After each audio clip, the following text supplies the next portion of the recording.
everyone. အခုဒီလအောက်တိုဘာလလေးက breast cancer awareness month ဖြစ်တဲ့အတွက်ကြောင့်မလို့ဆောင်းကဒီနေ့ရင်သားကင်ဆာနဲ့ပတ်သက်ပြီးတော့မှအရေးအကြီးဆုံးသိသင့်သိထိုက်တာလေးတစ်ခုကို vlog လေးတစ်ခုလုပ်ထားပါတယ်တကယ်လို့စိတ်ဝင်စားရဆိုရင်ဒီဗီဒီယိုလေးကိုဆုံးထိဆက်ကြည့်ပေးပါအောင်နော်အတိတော့ဗီဒီယိုလေးကဘာအကြောင်းလေးလဲဆိုတာမပြောခင်မှာဆောင်းကအရင်ဆုံးကိုမိတ်ဆက်ပေးပါမယ်ဆောင်းကစိတ်တက္ကသိုလ်မန္တလေးကနေပြီးတော့မှဝယ်ရထားတဲ့ဆရာဝန်တစ်ယောက်ပါဘာလို့ဒီ vlog လေးကိုလုပ်ဖြစ်လဲဆိုတော့ရင်သားကင်ဆာကမြန်မာနိုင်ငံမှာရောကမ္ဘာမှာရောအရင်ကိုအဖြစ်များတဲ့ကင်ဆာတစ်ခုထဲမှာပါပါတယ်ဒါပေမဲ့ဒီရင်သားကင်ဆာကစောစောစီးစီးစမ်းသပ်တွေ့ရှိအောင်လို့လုပ်လို့ရတဲ့စစ်ဆေးမှုတွေစမ်းသပ်မှုတွေရှိပါတယ်ဒါအပြင်ကိုရင်သားကင်ဆာကိုစောစောစီးစီးလေးရှာဖွေတွေ့ရှိခဲ့မယ်ပြီးတော့စနစ်တကျလေးကုသမှုခံယူနိုင်မယ်ဆိုလို့ရှိရင်ဒီကင်ဆာကprognosis လို့ခေါ်တဲ့ယောဂပျောက်ကင်းနိုင်ခြေယောဂသက်သာနိုင်ခြေဟာအရင်ကောင်းအရင်များတဲ့ကင်ဆာတစ်ခုပေါ့နော်အဲဒီတော့ကြတော့ဒီရင်သားကင်ဆာမှာစောစောစီးစီးရှာဖွေတွေ့ရှိဖို့ကအရင်ကိုအရေးကြီးပါတယ်အဲ့ဒီတော့ဆောင်းကဒီ vlog လေးမှာတတိပြုတဲ့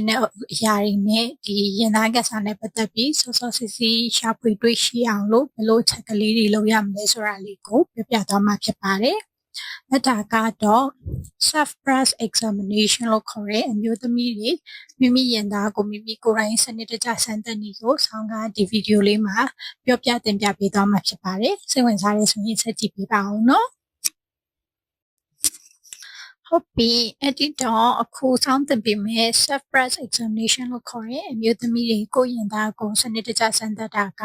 ဘာ information တွေပေးမှလဲဆိုတော့အမျိုးသမီးတွေဘယ်လိုအချိန်မျိုးဆိုလို့ရှိရင်ဆရာဝန်နဲ့တွားပြီးတော့မှတိုင်ပင်ဆွေးနွေးသင့်ပြီလဲဆိုတာရယ်ပြီးတော့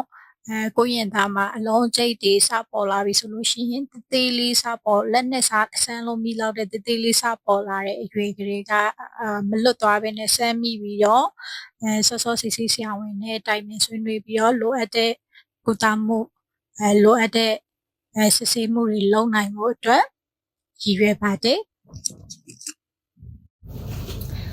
အဲ့ဒီတော့ self breast examination ဆောက်လုပ်တော့မယ်ဆိုရင်ဒီအပေါ်အင်ကြီးကိုရောအတွင်းခံအင်ကြီးကိုရောချွတ်ရမှာဖြစ်တဲ့အတွက်ကြောင့်မလို့အရင်ဆုံး privacy ရှိတဲ့အခန်းတစ်ခန်းလိုပါမယ်ပြီးရင်မရှိမှာခုလိုမျိုးလက်နှစ်ဖက်ကိုပြီးချပြီးတော့ရဲရပါမယ်ပြီးရင်အရင်ဆုံးကြည့်ရမှာကမိမိရဲ့ရင်သားနှစ်ဖက်ကညီမဆိုတာလေးကိုအရင်ဆုံးကြည့်ရပါမယ်ဒီနေရာမှာတစ်ခုရှိတာကတချို့မျိုးသမီးတွေကအပြိုပေါ်ဝင်ကလေးကရင်သားနှစ်ဖက်ကမညီရမျိုးရှိတတ်ပါတယ်ဒါဆိုလို့ရှိရင်တော့စိတ်ပူရမရှိပါဘူးဒါပေမဲ့အရင်ကရင်သားနှစ်ဖက်ကတိတိတတ်တာကွာခြားတာမရှိဘူးဒါပေမဲ့အခုနောက်ပိုင်းမှာရင်သားနှစ်ဖက်ကကွာခြားလာတာမျိုးရှိရဲဆိုလို့ရှိရင်တော့ဒါကဆရာဝန်နဲ့ဆွေးနွေးတိုင်ပင်သင့်ပါတယ်နောက်ထပ်တစ်ခုကြည့်ရမှာကရင်သားရဲ့အရေးပြားမှာအနာဖြစ်နေတာရှိလားဒါမှမဟုတ်လို့ရှိရင် dimpling လို့ခေါ်တဲ့ရင်သားရဲ့အရေးပြားတစ်နေရာမှာခြိုက်နေတာမျိုးရှိလားဒါမှမဟုတ်လို့ရှိရင်လည်း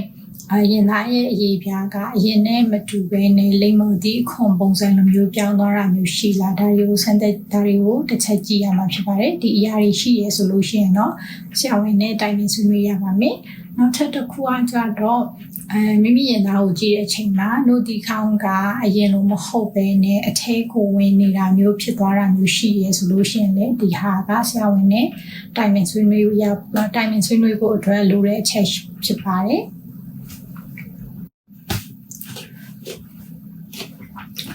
ခုနတုန်းကလက်နှစ်ဖက်ကိုပြီးမှချထားတဲ့အနေအထားနဲ့စမ်းသပ်တာပြီးသွားပြီဖြစ်တဲ့အတွက်ကြောင့်လို့အခုကနောက်ထပ်ပုံစံတစ်မျိုးနဲ့စမ်းသပ်ပါမယ်။ဒါကတော့လက်နှစ်ဖက်ကိုခါမှထောက်ထားလိုက်ပါပြီးတော့ခါထောက်ထားတဲ့လက်ကိုကြက်ကြက်လေးညှစ်ထားလိုက်ပါတော့ဒါမှရင်သားရဲ့ကြွက်သားတွေကိုကြုံထားပြီးသားဖြစ်သွားလိမ့်မယ်။ဒီအနေအထားမှာလည်းဗာကြည့်မှလဲဆိုတော့ခုနကတော့လိုပဲရင်သားနှစ်ဖက်မညီတာရှိလားဒါမှမဟုတ်လို့ရှိရင် skin dimpling လို့ခေါ်တဲ့ရင်သားရဲ့အရေးပြားမှာတနေရာမှာခြိုက်နာမျိုးတွေပေါ်လာတာရှိလား ဒါမှမဟုတ်လို့ရှိရင်တို့ဒီခေါင်းရဲ့ပုံစံကပြောင်းသွားပြီးတော့မှအထဲကိုဝင်သွားတာမျိုးရှိလားဒီအရာတွေကိုဒီလိုခါထောက်ထားတဲ့ position နဲ့တစ်ချက်ထပ်ပြီးတော့မှစမ်းသပ်စစ်ဆေးကြည့်မှာဖြစ်ပါတယ်ကဲအခုတစ်ခါကတော့လက်နှစ်ဖက်ကိုခုလိုမျိုးမြှောက်ထားတဲ့အနေအထားနဲ့ရင်သားကိုကြည့်ရှုမှာဖြစ်ပါတယ်ဒီလိုလက်နှစ်ဖက်ကိုမြှောက်ထားပြီးတော့လဲဘာတွေကိုကြည့်မှလဲဆိုတော့ခုနကတော့လိုပါပဲရင်သားနှစ်ဖက်ညီမညီရင်သားရေပြားမှာခြိုက်နေတာရှိမရှိပြီးတော့မြင်ရတဲ့အလုံးအကျိတ်ရှိမရှိပေါ့နော်ဒီအရာလေးတွေကိုတစ်ချက်ကြည့်မှဖြစ်ပါတယ်ခုနကတော့ပြောထားသလိုပဲရင်သားရေပြားမှာခြိုက်နေတဲ့နေရာတစ်ခုခုပေါ်လာရင်ဖြစ်ဖြစ်အရွယ်စားနှစ်ဖက်ကတိတိတတ်မညီတာမျိုးတတိထားမိသွားရင်ဖြစ်ဖြစ်အလုံးအကျိတ်လိုမျိုးကိုတွေ့တယ်လို့ထင်တာပဲဖြစ်ဖြစ်ဒီအရာမျိုးဆိုလို့ရှိရင်ဆရာဝန်နဲ့တိုင်ပင်ဆွေးနွေးသင့်ပါတယ်ပြီးတော့နောက်တစ်ခုကရင်သားအရေပြားမှာရောင်ရမ်းနေလို့ထင်တဲ့နီးနေတာမျိုးတွေရင်သားကအရန်ကိုနာကျင်တာမျိုးတွေအဲ့လိုမျိုးရှိရဆိုလို့ရှိရင်လည်းဆရာဝန်နဲ့တိုင်ပင်ဆွေးနွေးသင့်ပါတယ်ခုနတော့ငါပြောပြသွားတာကတော့ inspection လို့ခေါ်တဲ့ရင်သားကိုကြည့်ရှုစစ်ဆေးတဲ့ပုံစံလေးဖြစ်ပါတယ်။အဲ့ဒါပြီးသွားလို့ရှိရင်တော့နောက်တစ်ဆင့်အနေနဲ့ palpation လို့ခေါ်တဲ့လက်နဲ့မိမိရဲ့ရင်သားကိုစမ်းသပ်စစ်ဆေးတဲ့အဆင့်ကလေးပါပါလိမ့်မယ်။ဒီအဆင့်ကပို့ပြီးတော့အရေးကြီးပါတယ်။အခုက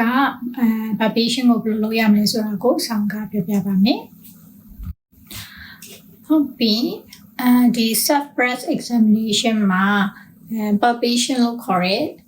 လက်ချောင်းနဲ့ကိုင်တွယ်ပြီးတော့မှစမ်းသပ်စစ်ဆေးတာဘယ်လိုလုပ်ရမလဲဆိုတာကိုအခုစပြောပြပါမယ်လက်ချောင်းလေးနဲ့ဆမ်းမယ်ဆိုလို့ရှိရင်အသုံးပြုရမှာက palm of the finger လို့ခေါ်တဲ့ဒီလက်လေးချောင်းရဲ့ဒီနားလေးပေါ့နော်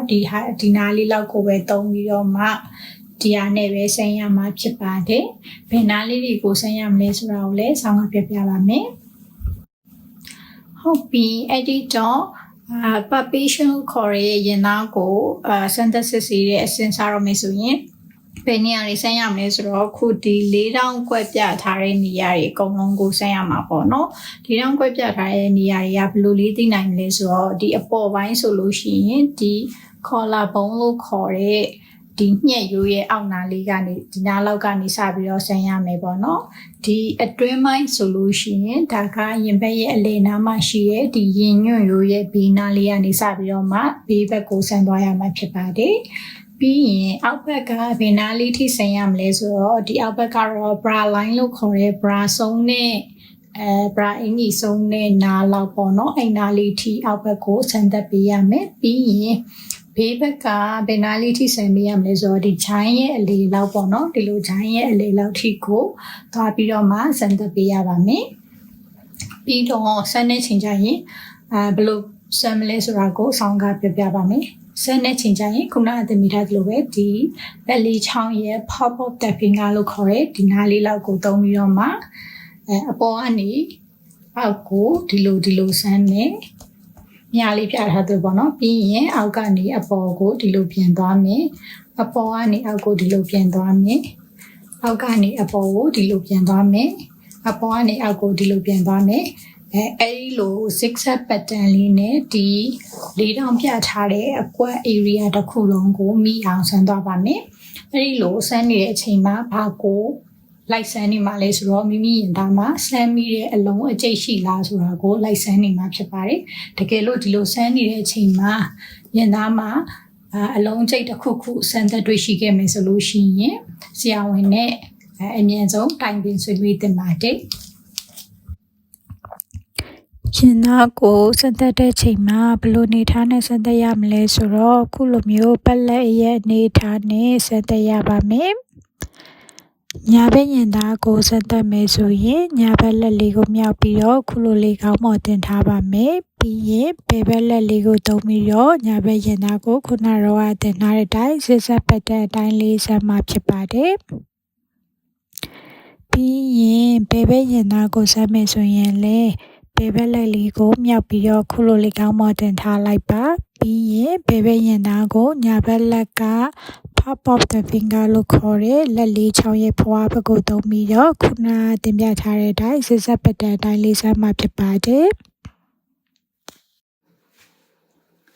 ခုနကစမ်းသက်တဲ့ချိန်မှာဘာလို့ပလက်လန်လဲပြီးတော့စမ်းသက်ခိုင်းလဲဆိုတော့ခါကြတော့ရင်သား tissue တွေက flat ဖြစ်နေတဲ့အချိန်မှာဆိုလို့ရှိရင်အလုံးအကျိတ်တွေကိုပို့ပြီးတော့မဆမ်းမိဖို့လွယ်ကူတဲ့အတွက်ကြောင့်မလို့ဖြစ်ပါတယ်ပြီးတော့ခုနကတော့လိုမျိုး zigzag pattern နဲ့လက်ချောင်းလေးတွေရဲ့ဒီဖွားဘက်ကိုသုံးပြီးတော့ဆန်းနာပြီးသွားတဲ့အချိန်ကြလို့ရှိရင်ကိုနိုတီခေါင်းကိုညှစ်ကြည့်လိုက်ပါတကယ်လို့နိုတီခေါင်းကနေပြီးတော့မှအရေးတစ်ခုထွက်တာမျိုးဒါမှမဟုတ်လို့ရှိရင်သွေးထွက်တာမျိုးပေါ့နော်ဒါမျိုးရှိရဆိုလို့ရှိရင်လည်းဆရာဝန်နဲ့တိုင်ပင်ဆွေးနွေးသင့်ပါတယ်ကဲအဲ့ဒီတော့ surprise examination ဘယ်လိုလုပ်ရမလဲဆိုတာပြောပြပြီးသွားတော့ဒီ surprise examination ကိုဘယ်လောက်တစ်ခါလုပ်တင်လဲဆိုတော့တစ်လတစ်ခါလုပ်တင်ပါတယ်ဘယ်အချိန်မှာအလုပ်တင်လဲဆိုတော့ဓမ္မတာလာပြီးတော့9ရက်ကနေ10ရက်အဲ့ဒီအချိန်တော့အတွင်းမှာအလုပ်တင်ဆုံးဖြစ်ပါတယ်ဘာလို့လဲဆိုတော့အဲ့ဒီအချိန်မှာဆိုလို့ရှိရင်ရင်သားတင်းနေရတွေမရှိတဲ့အတွက်ကြောင့်မလို့အလုံးကျိတ်တွေကိုပို့ပြီးတော့မှစမ်းသပ်တွေ့ရှိဖို့လွယ်ကူတာဖြစ်တဲ့အတွက်ကြောင့်မှာဒီဗီဒီယိုလေးကအကောင်လုံးအတွက်တစုံတစ်ခုအကျိုးရှိမယ်လို့မျှော်လင့်ပါတယ်တကယ်လို့အခုလိုမျိုးကျမရဲ့နဲ့ပတ်သက်တဲ့ videos လေးတွေပြီးတော့စိတ် physical well-being and ပြီးတော့ mental well-being နဲ့ပတ်သက်တဲ့ videos လေးတွေကိုလည်းကြိုက်နေတဲ့ဆိုလို့ရှိရင်ဆောင်ရွက် page လေးကို follow လုပ်ထားလို့ရပါတယ်ပြီးတော့အဲ့ဒီတော့နောက်ထပ် vlog လုပ်စီချင်တဲ့အကြောင်းအရာလေးတွေရှိရဆိုလို့ရှိရင်လည်း comment မှာရေးပေးသွားလို့ရပါတယ်အတက်နိုင်ဆုံးဆောင်ကားစူးစမ်းပြီးတော့လုပ်ပေးနိုင်အောင်စူးစမ်းပါမယ် Thank you for watching bye